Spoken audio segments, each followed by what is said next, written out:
Warning, warning. Is it good?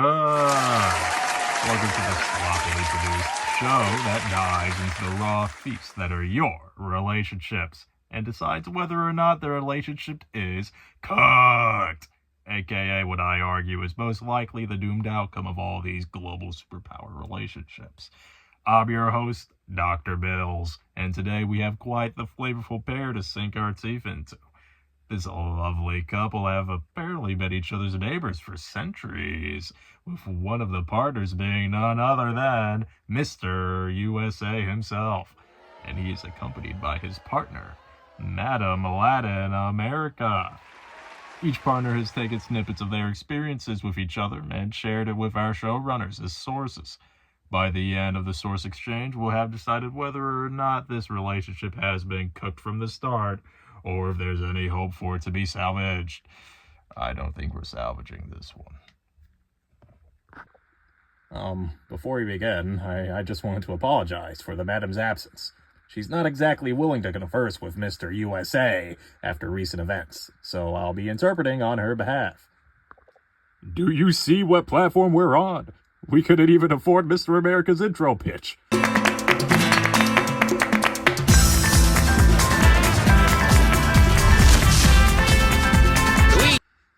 Lord knows what our footage will look like with this budget, so just do your part in representing the madam's stance in this relationship. Now let's get started with Mr. USA. Take it away. All right now, my good people, I think our relationship can best be described as complicated, and we're working on it. Objection! Madam told me that you say that exact thing about all your other relationships. That's right. She knows about Canada. She's definitely heard about Israel. And she even thinks there's something going on with China, too. Objection! We have negotiated this being an open relationship, and we've been in this complicated talking phase for years now. Surely, there's nothing illegal about spreading out the wings of this bald eagle. Boys, juicy introductions all around, but we need to keep this ball rolling. We are not to go over the 10-minute time slot. Mr. Interpreter, I believe that Madam provided our first source to give us more context. Indeed, she did. Her first source takes a look at how the Madam's children have been treated by the likes of Mr. USA's children. This source is based on Alarcon's What Kind of Latino Am I essay, in which we can clearly see several instances of stereotypical assumptions through the lens of a Latino writer. I mean, on the second page, he even did the research himself, where he polled several other white writers he knew to see if they got bombarded with the same stereotypical question. And they certainly had not. On the very same page, we can see the toll this is taken on the Latino writer, in which he reflects that instead of being judged on their abilities as writers who imagine new worlds, they are instead reduced to being a representative of the worlds they have always known, as a writer with Latino descent. The last two pages showcase how the writer views the mindset of the stereotypical people of America, with inferring that they would not mind his parents being illegal, and in fact would have loved it, as a charming accolade that the Latino writer surely would have written down and reflected in his work. He even unveils the truth of their blatantly disappointed reaction upon revealing the legal status of his parents, and how he grew up in a stable home with expensive education. To be faced with such a thick layer of stereotypes, regardless of being in the same place you've grown and developed in your career, just goes to show one of the many downsides of having Mr. USA as a homeowner, let alone a relationship partner. Host, allow me. Oh, I love the banter. The next source is yours. Okay, low blow. But if she wants to bring up the children, we can bring up the children. According to this source of Silverstein's grand opening article, several of her kids were practically begging to be in my full-time custody. And on page 70, I remember this young man in particular from one of the many McDonald's installments, talking about how beautiful it would be to have a McDonald's installed to remind him of how great the U.S. is. On that same page, he even goes on to discuss how he'd wish to be able to just transform into a U.S. citizen for all the wonderful benefits we have. While two of the madam's children at the same time had the exact opposite feelings. On page 68, we can see the efforts of an artist, Francisco Toledo, as he led one of the protests that was able to resist the modernization of establishments such as McDonald's in Mexico. They consider the new food joint an ominous sign of their loss of values, and due to their efforts, the restaurant was forced to withdraw.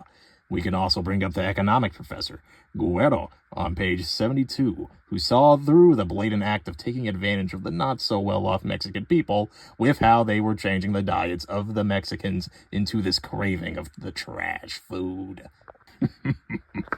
Guerrero must have never had an order. Order.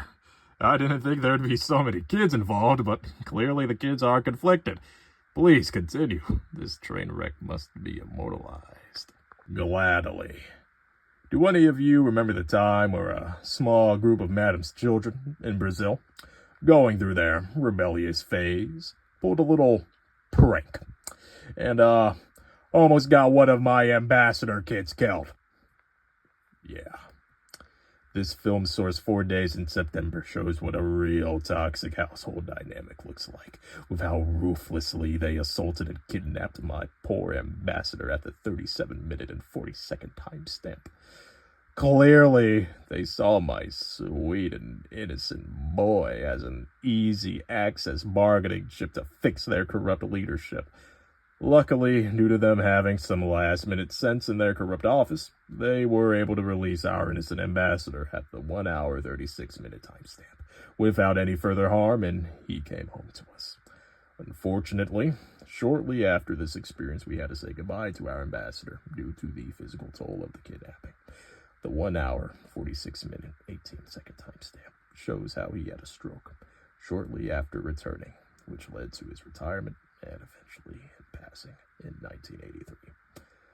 Fly high, young Gilbert. Fly high. Interpreter, he's making your people look wild right now. You cannot let this slide. Oh, I don't intend to.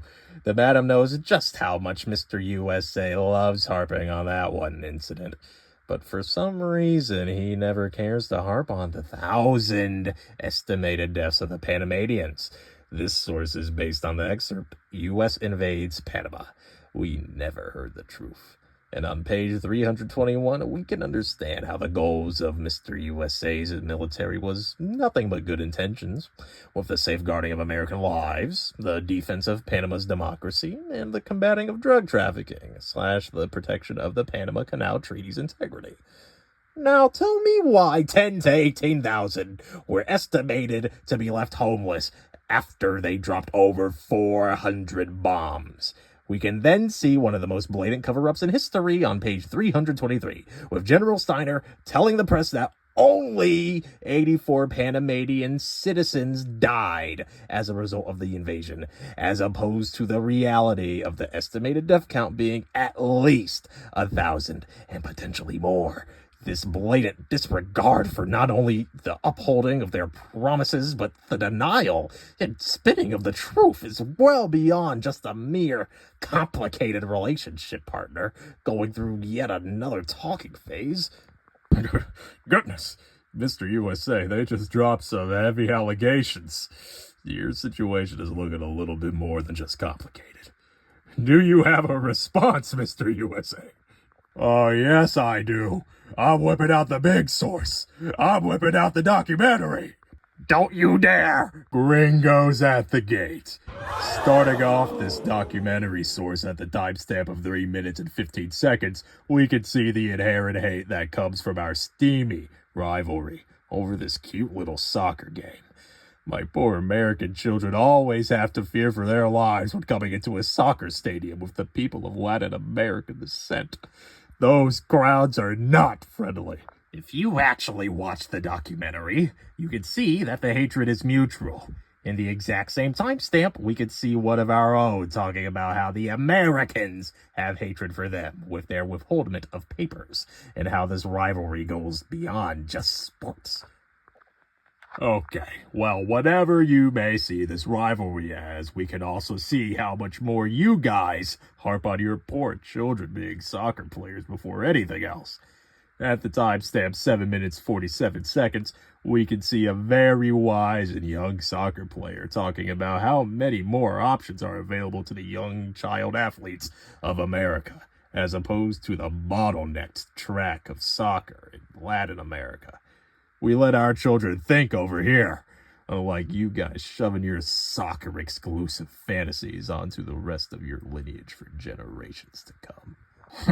Well, the results speak for themselves. The timestamp at 8 minutes and 25 seconds shows how our passion and love for the game enabled the Mexican Professional Soccer League to be the most profitable in the Western Hemisphere.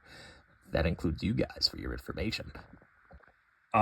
For your information, at the timestamp of 28 minutes and 50 seconds, we get a lovely perspective from a genius professor that draws a striking resemblance to our rivalry of soccer, to that of the Battle of Churubusco. The stakes being similar as well. If we win, we get to stake our flag in more Mexican terrain. And if Mexico won, they'd be able to regain their greatest territorial loss. With the vastly differing stakes of victory alone, we could clearly see how evident our overall dominance has been throughout our relationship. Well, that dominance is exactly what should allow you to see where this heated rivalry came from, even outside the lens of soccer. As the articulate professor states at the 33-minute and 50-second timestamp, the matchup between Mexico and the U.S. is akin to that of David and Goliath.